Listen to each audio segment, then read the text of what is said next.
उम्मीद का दामन थामे रखना चाहिए, लेकिन खान साहब उम्मीद के अंदर बहुत सारे झोल हैं, जैसे कि ब्यूटीफुली अहमद हसन साहब ने बताया है कि कहाँ पर ईरान क्या चाहता है और वो एक पायदार अमन चाहता है।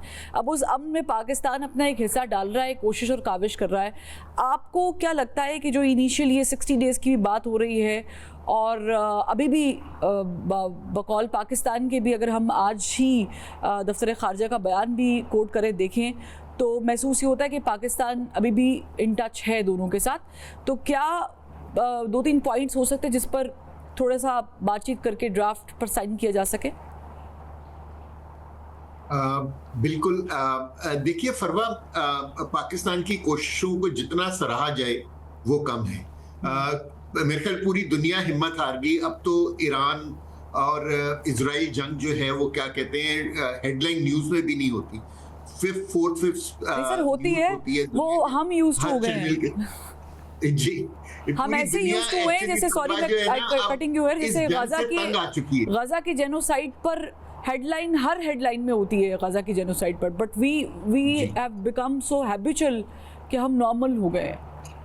जी बिल्कुल, आप सही फरमा रही हैं। और मैं अहमद की इस बात से बिल्कुल एग्री करता हूं कि हमें इस कॉन्फ्लिक्ट को जरा लार्जर कैनवस पे देखने की जरूरत है।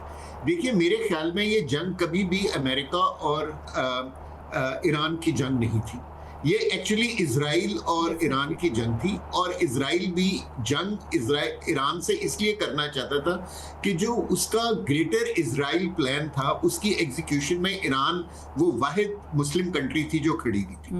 और वो चाहता था कि अगर वो ईरान वीक हो जाता है या ईरान को हम वहाँ एक रिजीम चेंज कर लेते हैं तो उनके लिए बहुत आसान होता कि वो इस गल्फ को दोबारा डीमार्केट कर सकते थे और ग्रेटर इजराइल प्लान की एग्जीक्यूशन कर सकते थे। लेकिन जब उनको गल्फ में और ईरान में कुछ हासिल नहीं हुआ तो मेरे ख्याल में हम ये जो कंफ्यूजन देख रहे हैं इसमें एक बहुत बड़ा एलिमेंट ये है मेरे नजदीक के, इजराइल को टाइम दिया जा रहा है कि आप जो है क्या कहते हैं कुछ गेन्स हासिल कर सकें इस कॉन्फ्लिक्ट से। यहाँ एक थिएटर में तो आपको गेन नहीं मिल रहा तो आप दूसरे थिएटर में गेन हासिल कर लें, और वो जो दूसरा थिएटर है वो है लेबनान का। और अगर आप यही देखें कि पिछले एक हफ्ते में वो लतानी रिवर को क्रॉस करके almost two the south of Beirut पहुंच चुके हैं और उन्होंने तकरीबन 25 से 30% ऑफ लेबनान पे कब्जा एक तरीके से इजराइल का हो चुका है।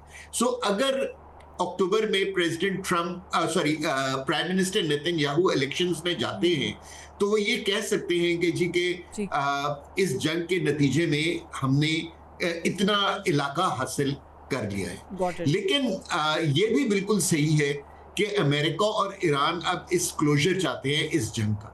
सो मेरे ख्याल में जो स्टेप बाय स्टेप चीजें चलेंगी, एग्रीड पहले लेटर ऑफ इंटेंट या एमओयू साइन होगा और उसके तहत जो है क्या कहते हैं, लेबनान का जिक्र किया है कि लेबनान दूसरा थिएटर है, उस पे ब्रिगेड साहब क्विकली बताइएगा कि